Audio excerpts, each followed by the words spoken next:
Without question, the biggest shift that has happened in human development, certainly in my lifetime, but I genuinely think in all lifetime, there have been many shifts in human development throughout our time on this earth. The advent of fire, or I should say the discovery of fire, the invention of the wheel. These are things that really transform the world. Like, and I'm not being facetious here, like learning how to create fire completely changed the world.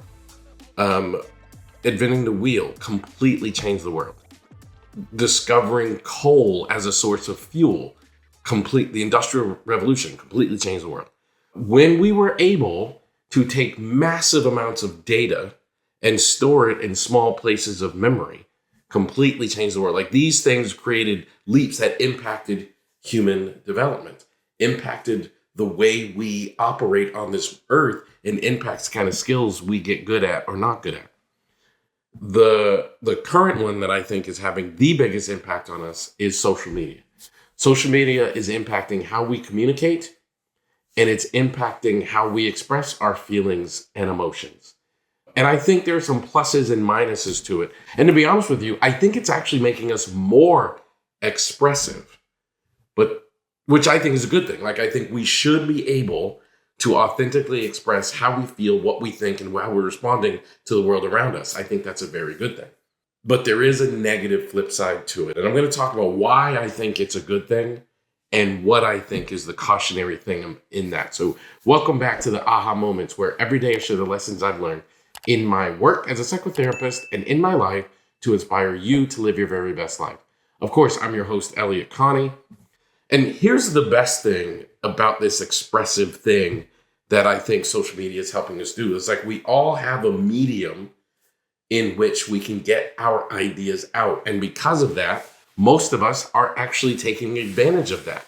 If your favorite sports team loses a game, we now have a process. Instead of like running around the house punching stuff, like I can remember being with my family watching a football game.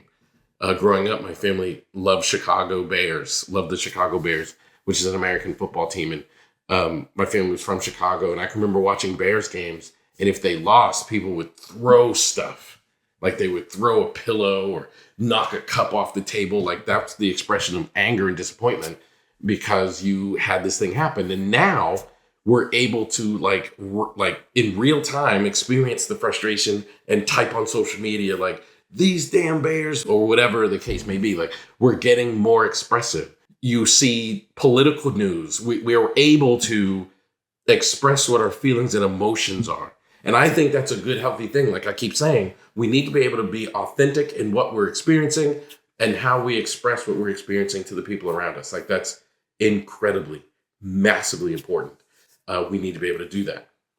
And I think social media is helping us do exactly that. Social media also, like one of the hardest things to express is when you have an interest in somebody.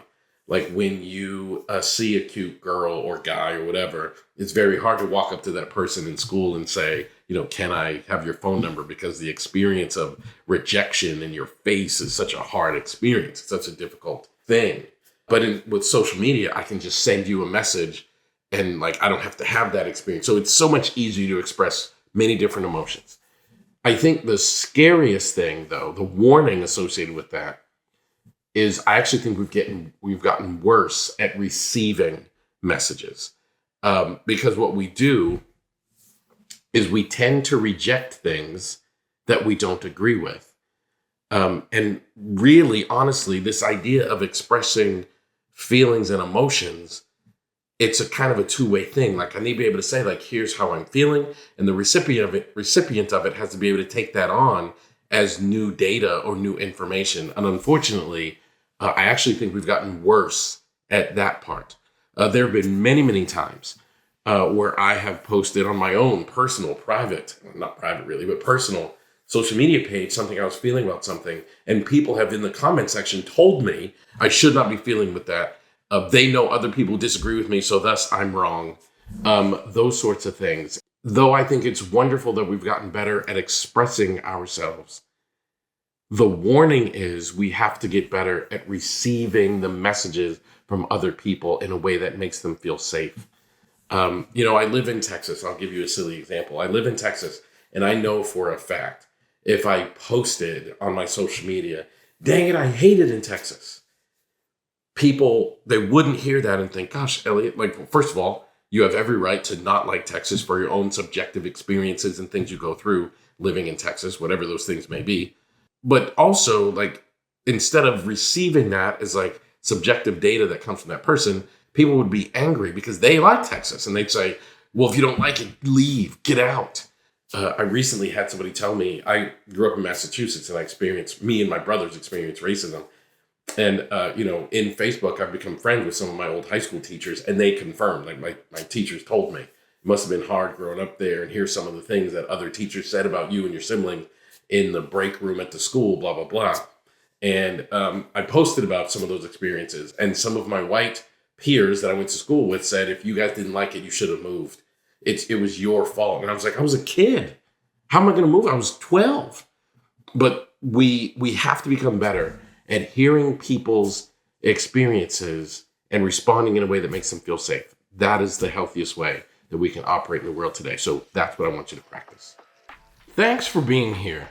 If you wouldn't mind doing me a super huge favor, I would love it if you would share this podcast with at least one person in your life that you think could benefit from hearing this message today.